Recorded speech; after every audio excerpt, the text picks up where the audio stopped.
Learn some Chassidus today, some Tanya. We're holding on in the middle of the chapter 23 of Tanya. We're holding on page 50, 90, 96, 97. So just the Alter Rebbe is went into the concept of the patriarchs who were a Makava. They were a chariot of God, which means that they were bottled, they were totally nullified to the will of HaKadosh Baruch Hu. You know, it is a beautiful Mishnah in Pirkei Avos, in the third chapter of Ethics of Our Father. The Mishnah says, in the third chapter, the first Mishnah, it says, Akavim Halal said, Yistako b'shloisha dvarim, look into three things, and you'll never come to do a sin. If you would think, you would contemplate on these three things, you would never come to do a sin. And what are the three things? Me'ayin basa, know from where you come from, ul'ana tohelach, and where are you going? And for who you're going to give a din, a judgment, and an evaluation. So, and then he goes further from where you come from a tipa srucha, from a prucha drop, to where you're going to a place of worms, and to where you're going to give a judgment to God. That's the Mishnah. Why does he divide the two Mishnahs? Why does he divide the Mishnah into two parts? So there are many commentators in that, and many say that the first part is talking to your neshama. A Jew needs to know where he comes from. A Yid needs to know where he stems from. Ayin basa, where did it come from? Where did it come from? Where's my source? What is my source of my identity? What is my identity? When a person asks you that you're a Jew, what does that mean? What does it mean you're a Jew? What does it mean that you are part of the Jewish nation? Ayin basa, where'd you come from? So a Jew, you learn Chassidus, you learn Tanya, you know, you're chelek elaka mimal mamish. That's how the Alter Rebbe started off to Tanya. Tanya starts off that a Jew has a soul that's a part of God, mamish. So that's my ayin basa. Where you came from, you're a godly soul. And it's important that a person knows that. Because, why is it important that you know that you're a godly soul? Because it's important for the next part of the Mishnah. La'an ahata, where are you going? What are you doing in this world? La'an ahata, where are you going? What are you doing here? Right? What are you doing here? And if you know you have a godly soul, then you know what you're doing here. So whatever you think you're doing here might not be the reason what you're doing here. You're doing it for the journey of your neshama. I'm here for the journey of my soul. That's what I'm here for. I'm here for that journey, the journey of who my neshama is. So therefore, I need to know first, me'ayin basa, where'd you come from? If I don't know where I come from, if I don't know my source, I only know what's in front of me, the physical part of me, then I don't know what I'm doing here. Because ultimately, if the physical part that's the whole agenda, then it's a waste of time. If I don't have a purpose in life, where are you going? So then then there's no place to move. Then what are you doing here? Then you'll always have to question what you're doing here. You'll always have the question, is it worth it? Is there value? Is there any value in anything that I'm doing? Am I going to be able to become the president of the United States of America? I'm not going to be able to be, I'm not Bill Gates. So what am I doing over here? I'm watching my life out for what am I, the wood chopper, the water carrier. That's what I came to the world, to be that. That's what I came to the world to be. This is a very hard existence. Therefore, it's important again. Me'ayin basa, where'd you come from? Where you stem from? What is your source? Yeah, your source. Hopefully, you come to the conclusion. The truth is, you have to come to that conclusion. You have to know me'ayin basa. Where's your source? What is the source of your existence? And if you'll know what's your source of your existence, now you'll know, hopefully, where are you going? You see, the word is hailach. The word is halicha. Like the word halacha, Jewish law is called halacha. Because Torah is a way of life. That's what we call it, Torah, a way of life. Torah milashon hayra. The Torah comes from the word hayra, to show something. Halacha, you have to be in a constant motion. A Jew needs to be your neshama only wants to go greater. Your neshama came to the world to acquire more and more spiritual things in this world. That's one reason when the person passes away, his tachrichem has no pockets. His mourner's garment that he's buried in has no pockets, nothing to put inside. There's nothing that you can take with you. What? You can't take money, you can't take your keys, whatever. There's nothing with it. So therefore, what do you take with you? Spirituality. That's what you take. That's what your neshama came down for. Your neshama didn't come down for anything physical. Your neshama came that the physical will help him in the spiritual. And that's when the neshama actually sees the beauty in the spiritual. The physical. He sees the beauty in the physical. He understands the purpose of the physical. Because that's la'anat ta'helach. That is where you're going. That is your journey. And that's why I mentioned last week that the Avris were called the Merkava, they were called the chariot of God, because they went and they came, they accomplished everything in their life. Because they knew the purpose. They were bottled to their purpose. They were bottled to God that's their purpose. And whatever it was, good days, bad days, successful days, troubled days, had nothing to do with their purpose in life.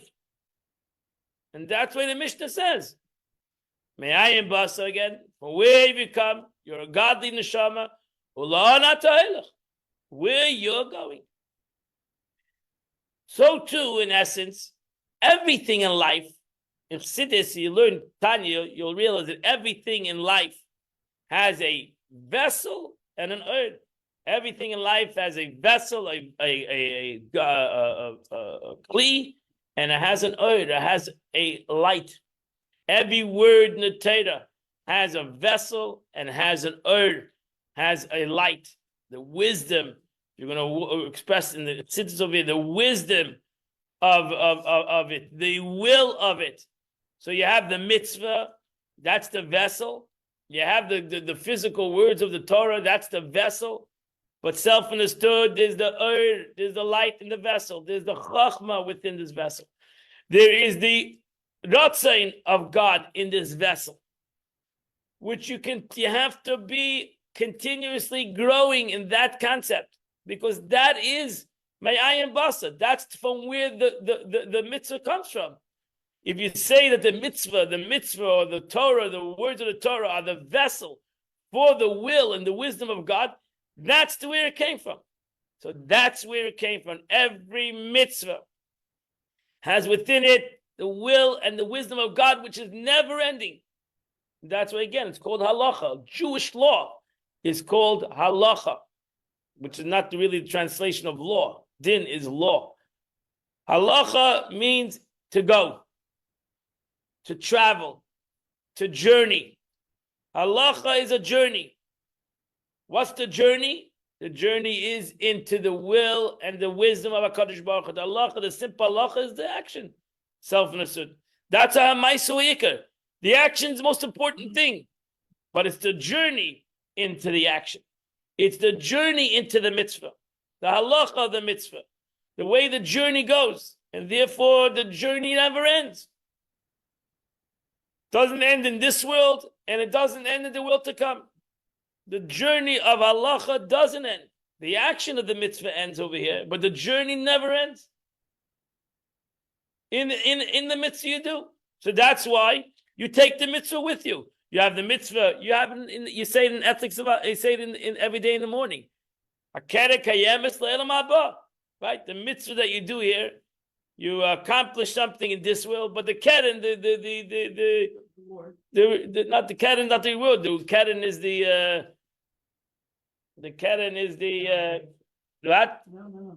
The keren is the principle. The principle. The principle. The principle, like in your deposit, you live off the interest, and the principle stays. Right? That's a Keren. The principle stays. The principle stays. Keren is not a foundation. That's a Keren is the principle. Keren kayem is la'ilam haba. Well, you have it in, you say it in your davening. Eila dvarim she'eichel periseim be'elam hazeh, keren kayem es la'ilam haba.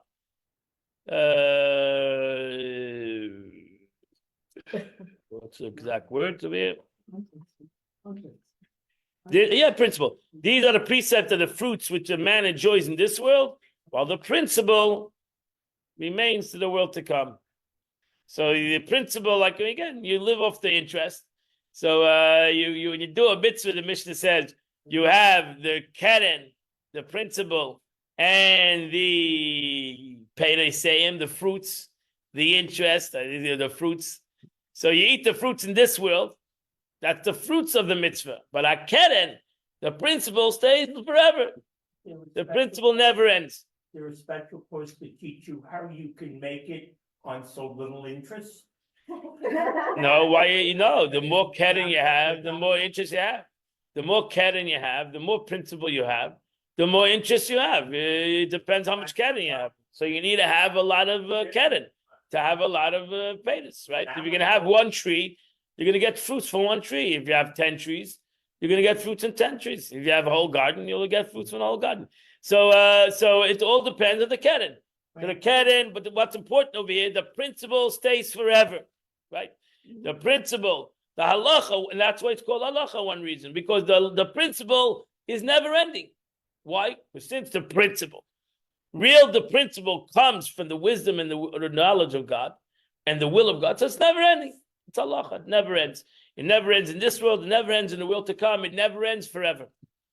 And that principle cannot be taken away from you. That principle, the paytas can be taken away from you. The paytas, the fruits of it, the interest could ultimately be taken away from you, maybe. But the keren kayemis, the keren, the mitzvah that I've done, is kayemis, because when I do a mitzvah, whether I understand it or not, I did the ratzon of the Eibishter, I did the will of God. And therefore, it accomplishes. That's the beauty of a mitzvah, to know where a mitzvah comes from. If a person knows where a mitzvah comes from, he'll run to do a mitzvah. He'll run to do a mitzvah. He does so. Most of us look at the mitzvah as a command. That's where we think it comes from. It comes from a command, like there's some kind of a big brother is looking. So God is watching. So no, we have to look at a mitzvah as the will and the wisdom of God. That's where it came from. It ultimately is a command. Nobody's taking away from you that aspect. It is a physical. The Eibishter wanted this mitzvah to be accomplished in the world. That's what God wanted. That's the reality. That's the reality. But what is the wisdom and the ratzon of the Eibishter? There's a much deeper concept in it. Self-understood. It's more than just the world that the Eibishter wanted. The physical thing in the world that the Eibishter wanted. Just like a human being, there's much more behind every physical thing that I do. There's more than it. This is there's a bigger picture here. There's a much more bigger picture than just what I'm doing or not doing. I'm affecting worlds. I'm affecting past, present, and future. And that's what the Alter Rebbe wanted, that every Jew should look at everything in life, that there is the outer thing that you look at, and there's the inner thing that is there. There is the thing that you see, and there is a thing that you can't see, which is impossible to see, which is the wisdom and the knowledge behind it, the purpose behind it. And if you can accomplish that, that's what Kavim b'Mahalal said. If you can accomplish to be able to see where everything comes from and where everything needs to go, you will never come to do a sin. You said it affects the past. In other words, that's the whole purpose of creation. right. Because the whole purpose of creation is to accomplish something. So it's affecting the past and affecting the present and ultimately the future. So it could affect families that are in our, Yeah, all your Okay, families, all the exactly. neshamas in heaven are waiting for your mitzvah. Like it's a mikvah. corrective experience for them, Okay. in other words. No, that's a different thing. But we're talking about deeper more thing. When you do a mitzvah, you're doing a mitzvah for all generations. So Moshe Rabbeinu is waiting for your mitzvah. He's waiting for you to do this mitzvah. Maybe that mitzvah will bring Gula v'Yeshua L'Olam, will bring redemption to the world. So it's the Moshe Rabbeinu is banging. The Gemara says Moshe Rabbeinu is banging on the doors of Gan Eden, saying, "Go do a mitzvah, go do something good, go do God's will. Maybe we'll finish the whole journey. We'll come to a completion in the journey of this Torah, which started 3,000 years ago. The will of HaKadosh Baruch Hu to the world, the rectification of the world, the elevation of the world." I was just using mikvah for someone who never went to mikvah. Right, Six and that's good seven. retroactively. That a And mikvah, retroactively right, affects right. all the generations before.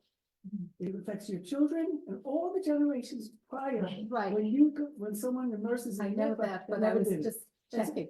Yeah, so this is an example. So that's the power of this concept. This is what the Alter Rebbe is trying to explain to us, the power of this concept. Because by the Eibishter, there's no past, present, and future. By God, it's all the exact same moment. So we have to realize by the Eibishter, if you're talking about God and we're trying to connect to God, there's no past, present, and future.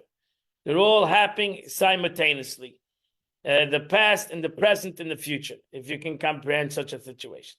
So there's you watch The Matrix or whatever, when even movies have come out, the past, present, and the future. Back to the future. So, whatever. The Rambam writes, it's hard for a human being to comprehend. With the Abish, there's no past, present, and future. By God, it's all happening, the past, present, and the future are all happening simultaneously. So, if we go Mayim Basar, we go back to the original source, everything's happening at the same time. Hard to understand that. What? It's hard to understand because we're in time and space. But it's hard because you're in time and space, correct? So it's hard for you to comprehend. So that's why the Mishnah says you have to understand Mayim Basar. You have to go back.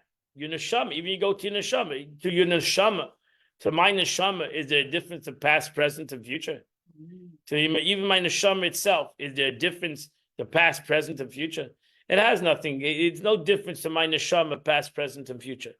To my neshama is important godliness, and it doesn't make a difference to him when this godliness is accomplished, whether it's the past, present, or future.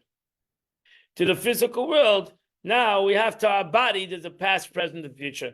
Before I had more kayach, now I have less kayach. Now I'm interested. Tomorrow I'm not interested, etc. There's a past, present, and future. But even to my neshama itself, there's no difference by neshama, the past, present, and future. But neshama, the importance is accomplished or not. And if it's accomplished, it's like it was always accomplished. And if it's not accomplished, it's like it's never accomplished. Because to my neshama, there's no past, present, and future either. Time and space is irrelevant to him. What's important to him is godliness, accomplishment, to accomplish the mission. That's what's important to him.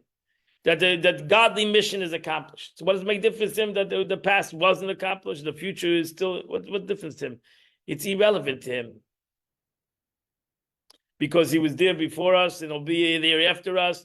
And our neshama is into the mode of godliness, which is the present. The accomplishment of the present. And that's what we call our neshama, godly concept.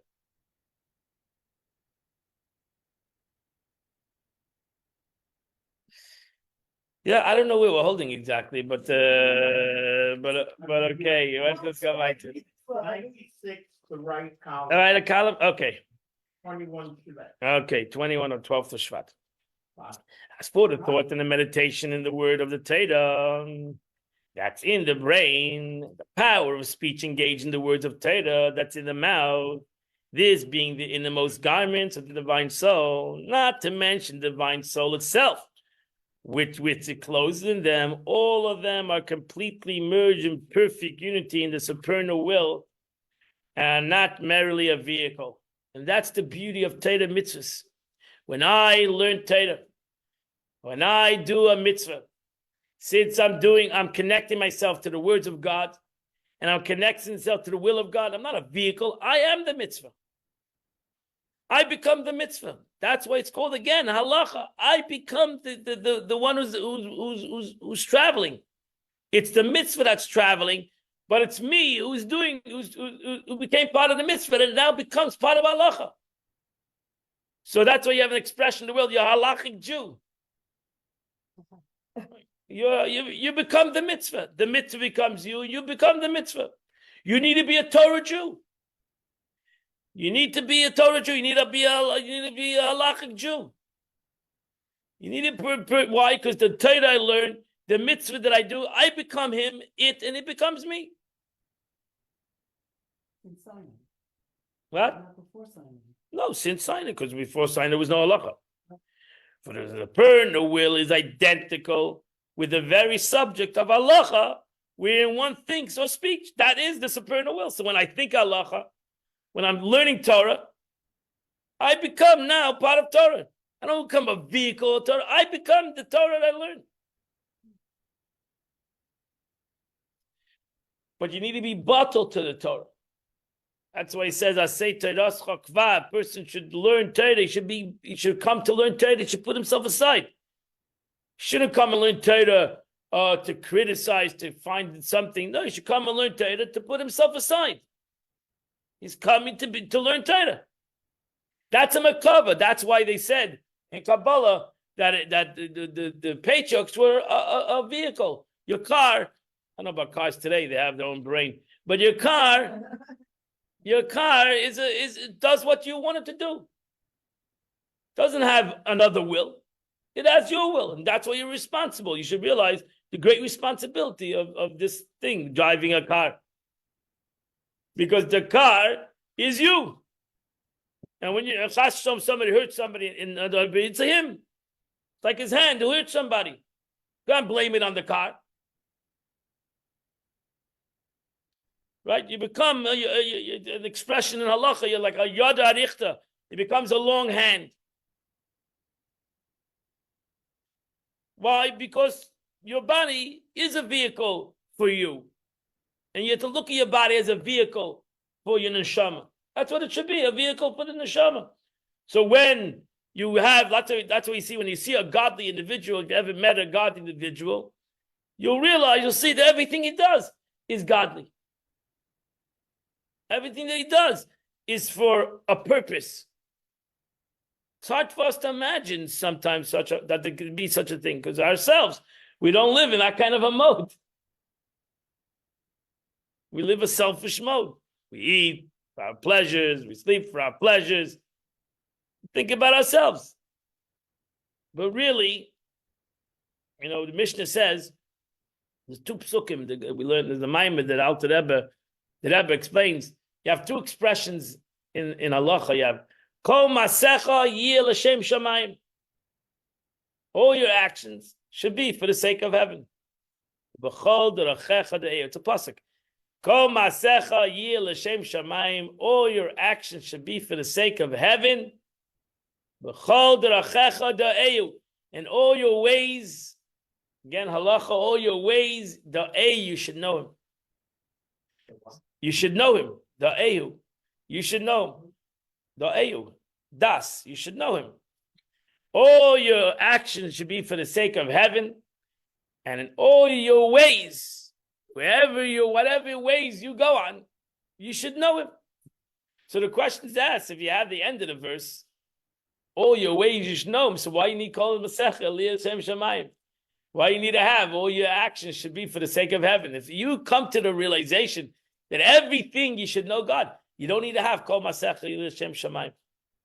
The truth is, the Rebbe says that that a person should reach up to the level that every person, that everything, wherever you go, whatever you do, is to know God. That's a very high level to reach up to, and it needs to start off somewhere. So where does it start off? Where does it start off? That when you do an action, anything that you do in life, even if it's a mundane action, you should be able to do it l'shem shamayim. You should be able to have within it a percentage for the sake of heaven. It's not such a unless you're doing an aveda, you're doing a sin. But you eat, we can do it. We make a bracha, you make an after blessing. It's not the end of the world that we eat l'shem shamayim. Before you go to sleep, you say Krishma, you say a mappa, whatever, you do a bracha. You wake up in the morning, maidani lefanecha. So you can come masecha, you did the action, you went to sleep, and then you wake up and you say, maidani, I went to sleep, and thank you, so that God should give me back my son, Neshama. I could say, I could thank God. So it could be, your action can be l'shem. When you say chol derachecha de'eu, it's not that your action has within it l'shem shamayim. But chol derachecha de'eu means the sleep itself is godly. That a person goes to sleep, because derachecha, your ways is to go to sleep. When you eat, the checha would say, when you go to eat, it should be to knowledge of God. That's a very high level, extremely high level to reach up to that. But it needs to start somewhere. It needs to every person, that every child that walks needs to crawl first, and we need to start off. Kol masecha yila shem shamayim. That everything that you do, you should be able to put into it some aspect of shem shamayim, some aspect of for the sake of heaven. That's what the Mishnah says. The two people that come together and they think that they just came together by chance or for social reasons, then they're missing the opportunity. They're missing an opportunity. They're missing the concept of divine providence. And why God brought to you? Why'd you bump into this guy? Why'd you bump into this person? Why are you friends? What is the purpose? And the purpose was that hopefully you'll talk with each other some purposeful words. You'll talk with each other some words of Torah. And if you're going to talk with each other some words of Torah, then you made it l'shem shamayim. You did an act. Yeah, the Eibishter wants you to enjoy your company. Ahavas Yisrael. Self-understood. It's important to have friends and to have social friends. But there has to be there got to be l'shem shamayim. There's got to be a percentage. A Dvar Torah. How much is a Dvar Torah from 2 hours of getting together? Is it 2 minutes? 2 minutes l'shem shamayim. Well, like 2 minutes. You can reach up to the level that the whole meeting should be for a godly purpose. That would be unbelievable. But at least a minute. Dvar Torah. Say one paragraph words of Torah is not the end of the world. It brings God into the masecha, it brings God into your action. So we need to start off with that. But that starts off with a Jew realizing that he's just not another person. He's just not a person. If you know what I'm saying, he's just not just a human being. Again, within it, there's a will of the Eibishter. The Eibishter wants you in the world. God wants you. I said in the morning, I thank God for giving me my job. That means that God wants me. So you think about it. You say in the morning, I thank you, God, for my neshama. So what was the purpose of? Some people could say Maidani, and then the rest of the day. What is the rest of the day? What does it have to do with the Maidani? You have to, the Rebbe would say, you need to always remember the Maidani. You said a statement in the morning. Maidani lefanecha. I want to thank God He gave me my neshama. So what did I do for the neshama? Where is the neshama the whole day? Where is the neshama who was so important to me the whole day? The whole day, the neshama see me like I said, Maya, thank you, and then I put it in the closet. And I'll see you tomorrow. Where is the neshama the rest of the day? Because really the neshama is everything. If the neshama is everything, So then everything, the neshama should be connected to everything. That's kol masech l'shem shamayim. Then that's the statement that everything that I do should be connected to my neshama. My neshama is everything. That's really the source of everything. So what is the neshama connected right now? The Mishnah, what I mentioned, is if my neshama is connected to everything, I will never do a sin, because I will say, well, how was my neshama connected to this? How can my neshama connect to a sin?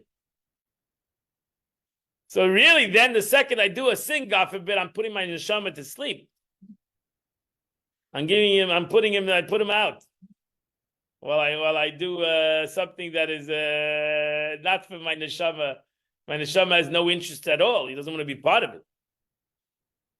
Point is that the neshama wants to be part of everything that I do, and therefore I should be able, kol masecha, all my actions should be for the sake of my neshama. Because that's really what I said in the morning. When I got up in the morning, I didn't say, thank God I have, I'm gonna go shopping today. Even though I thank God I'm gonna go shopping today.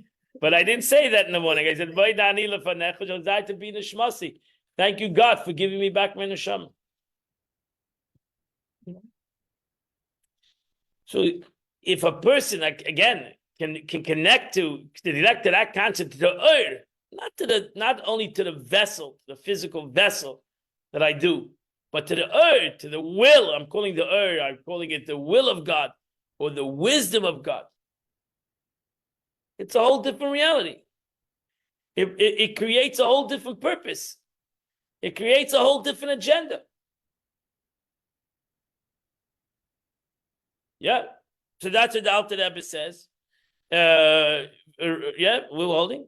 In so much of the law, particular strength flowing from the innermost will of the supernal one himself, for it so arose in the will of God, blessed be He, is that particular act is permissible, or a food ritually is fit for consumption, or this person is incapable and that inculpable and that entirely innocent, or reversed, that the Eibush should decide that this person is responsible and that person is not responsible. So also are the letters, combinations of the Torah, prophets, and writings, a promulgation of His will and wisdom, which are united with the Eid Ein Sof, blessed be, in perfect unity. Since, as the Rebbe says this many times in Tanya, the Alter Rebbe says, since He is the knower and the knowledge and so forth, there's no time and space by God. There's no concept of the knower and the knowledge and the knowing, right? All three things. A human being, there's the human being, there's the knowledge, and there is a seichel. Three different realities. By God, it's all one.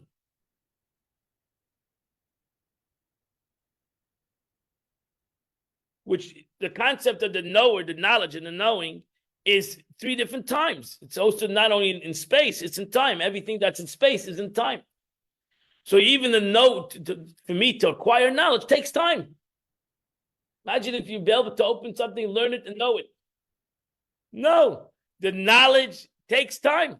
We're all born with a chip in our head, and we have all the knowledge. Finished. Doesn't work that way. It takes time. Knowledge takes time. You see, even a child takes time. You can't you can't go to first grade and teach him algebra. You're wasting your time.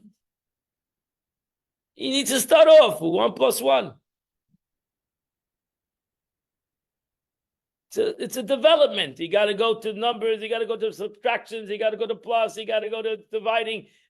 Maybe one day he'll reach up to the algebra. Bills on top of each other. So that's the way it is. That's the way they created the world. Because in the world, things take time. We have no patience, but things take time. Problem is, as the sages would say to God, you create it takes so much time. We lose our interest. Humans lose their interest. Especially today. We lose our interest, right? And we become complacent, or we become complacent, or we become disappointed, depressed, disillusioned. Correct. So how long do you want humanity? I saw a video of the Rebbe. The Rebbe's crying like he's talking to God. Like, what do you want from humanity? What do you want from humans? What do you expect from humans, which you created? You created them, and you put in within them all these kind of traits of becoming depressed or becoming disillusioned, becoming apathetic, becoming unhappy, losing interest. You know all these traits that a human being has, and you created this thing, and then you're like angry that the humans get this way. So that's not the way it works, right? It's not the way. It's not fair. It's unfair. It's unfair to create humanity that they should have these deficiencies, and then complain that they have these deficiencies. Don't create it with these deficiencies, and then don't complain. And hides himself. Right. So half the people don't even. Right. So if you hide yourself, think they're perfectly fine. right. So they used to make a game hide and seek, but some people are not interested in the game. So why? I said the statement because the Alter Rebbe once walked into his home and he saw his son crying. His little boy, he was crying. He said, "Why are you crying?" He said, "Because we have a game hide and seek, and I hid. I'm the one who hid, and I hid so well that everybody stopped looking for me." So the Alter Rebbe turned to the Eibush and he said, "Look, that's a problem. You hid yourself so well, so people stop looking for you. Well, that's what happens. People stop looking. How much longer? How are you gonna look? The game becomes boring if you cannot find the guy. So you have to. The game has to be that the guy needs to be found." So the Eibush says, "Have patience. You're gonna find me." How much longer am I going to search? At Masai, how much longer do I need to search for this? How much longer? How much patience do I need? That's the problem. So this is not an easy thing to do. This is not easy. The Alter Rebbe is not asking for an easy thing. He's not asking an easy ask because it's a difficult ask. It is a difficult ask. And therefore, the Alter Rebbe called the Tanya derech harucha. It's not an easy ask. This is not an emotional quick fix. This takes a time. It takes time to comprehend this and to incorporate these concepts to ultimately create a desire that this knowledge creates a desire. Because that's the whole purpose. The whole purpose of this, what do you call it? This journey, or this journey, or this what do they call it? This teaching is to create a desire. Is to create Avas Hashem. That's the purpose of this whole this class. The whole purpose of the Tanya is to create Avas Hashem. It's to create an emotion. If it doesn't create an emotion, then something's wrong. then something's wrong. 100%. Not me. Not the Alter Rebbe. Me. I agree with you. No, 100%. No, it's a big achlais. That's what the Alter Rebbe said, that there might be people who won't want to teach a Tanya. The Alter Rebbe was worried about that. And he said that there might be down the road people that say that they're not qualified to teach this. They're not qualified because very deep things. And so the Alter Rebbe said, don't worry. Do your best. Because it's true. The Alter Rebbe talks about deep things. You imagine you're sitting with the Alter Rebbe, he's telling you it'll have a different effect on you. And then no, the Alter Rebbe was sitting here and talking to you. You should you would all be affected, self-understood. Because with the 3 to 5%. Yeah, but it's not enough. It's not enough. It's not enough. It's not enough. We need to awaken ourselves. Avas Hashem. It needs to awaken within ourselves a love of God, a desire, an emotion. Right? Because if there's no emotion, then Alter Rebbe said in the beginning of Tanya, you're missing das, you're missing the knowledge. Right? You can have wisdom, You can have understanding. But if you don't have das, if you don't, it doesn't become connected, doesn't talk to you, then we're missing something. We're missing a link. And we're missing that link of das. And it's sad because then it's all vain fancies out there, right? It's all just nice talk. And that's not the purpose of why the Abish to create, why we're learning. We're learning this to create an emotion, to create some emotion. Why it's an intellectual What? exercise. Das is the unity, Integration. the unity, Yeah, integration. application in life. That means if you have an emotion, then you know you had das. If you don't have an emotion, then you know you didn't have das. That's it. You didn't have that. Didn't affect you. Doing a mitzvah with joy. Yeah, or learning with joy. The mitzvah is enough. No, because the Abishter wanted you, and the joy shows you. So we were missing you. So you did the mitzvah. Nobody's arguing. You should do the mitzvah whether you have joy or you don't have joy. But the Abishter again, then the Abishter wanted to go a little deeper. So the mitzvah is the principle, and the joy is the interest. Correct. It's your interest. Because you're interested. The Abishter wants your interest. When God asked the Jews to do the mitzvah, every mitzvah he asked, do you want to do it or not? He asked them. And the Gemara says they answered yes, yes. They answered yes. Yeah, they answered yes on every mitzvah. They said yes, we'll do it. They never evaded. It said no, we won't do it. The argument in the Gemara and Yishmael and Abba Kiva, if they answered yes or yes, or yes on everything, even on the negatives, they answered yes. And according to, We will follow. wherever that you- was a general statement. No, we'll follow. If it's a prohibition, we won't do it. If it's something that we're supposed to do, like a positive mitzvah, we'll do it. If it's a transgressive mitzvah, No. prohibition, we don't do it. That's a separate issue. The Rashi says, it's based on the Gemara, that they answered every mitzvah. They answered on every mitzvah. Al hein hein, al lav lav. On every mitzvah they answered yes, yes, and on every mitzvah they answered no. If they won't do it. Hold on. What? No, I was just thinking that anytime we feel like we want to do a mitzvah, it's actually coming from Hashem. And when we say, yes, we're going to follow through on this mitzvah, Right. it's the same thing. Yeah. Right? Today. But really, again, my yes is Yeah. my yes is that I want to do the mitzvah. Right, right. It's my desire to do the mitzvah. Right. Well, every mitzvah is but I wouldn't come up with all that. So when we go forward with that. I wouldn't come up, right? I don't want to do every mitzvah. What? I don't want to do every mitzvah. You should want to do every mitzvah. I know, but I'm saying, I don't want to. I know. I do it. That's good honesty. Good. But hopefully this learning should bring you to want to do every mitzvah. That's the point. So we're That's why I'm here. Yeah. We're doing, we just finished the book of Shavuos, Yeah. of vows and stuff. So this saying, I'm gonna follow these mitzvahs, is that a vow? If what do you mean? No, a vow is when you say it in shame of vow. Like in halacha, you have to say, I vow in the name of God They said to that they're gonna follow these mitzvahs, was that a vow? as an aspect of a vow. In a certain way, yes, but not in the concept of the law of vows. Okay. You understand? It's a concept of the saying yes is the acceptance. So when I ask you, you owe me $100, and you say yes, right? And there was witnesses, then you owe me $100 because you said yes. You didn't say more than yes, right?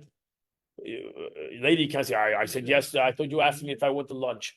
I said you owe me $100. It's an acknowledgement. Right. So your acknowledgement is a concept of acceptance. So I'm not saying I'm getting halacha. If I in front of these people say you owe me $100, and you say yes, so now you accepted it. You cannot come say later, oh, I thought you were talking to somebody else. I didn't think you said the $100. I don't owe you $100. But he didn't vow and say, I vow to return your $100. No. He didn't vow. No. But there's a concept of acceptance. There's a concept of acceptance whether you made a vow or not. There's acceptance. Over here, they accepted. The aspect of acceptance. That's the alarm. Oh, God bless us all. And we'll continue Mitchell next Sunday. Possible. We Thank you, Rabbi. do about 100 of them.